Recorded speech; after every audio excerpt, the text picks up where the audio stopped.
Welcome to Penrose Learning, where we make understanding easy. You start by confirming the port type on your TV and locating the Wii AV cable and power brick.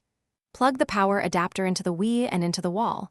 This supplies steady current, so the console can boot reliably.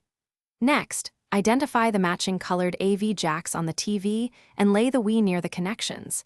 This reduces cable strain and accidental disconnects. Once done, don't power on yet. Make sure each cable is exactly matched to preserve audio and video signal integrity. Now you plug the AV cable into the Wii's AV multi-out and match each colored plug into the TV. This carries both video and audio, so correct placement matters. For component cables, note red, green, blue carry video planes and red/white carry stereo audio. Mixing these will distort color or mute sound.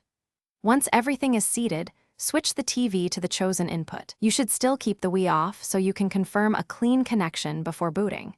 If the image doesn't appear, recheck each plug is fully inserted. Power on the TV, then the Wii. You should see the Wii menu or startup animation if everything's right.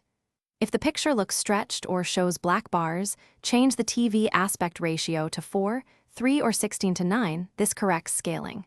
Make sure audio plays from the TV speakers. If not, confirm red/white audio plugs. One key troubleshooting tip: if there is no picture, swap the AV cable with a known good cable, or test another TV input to isolate whether the cable.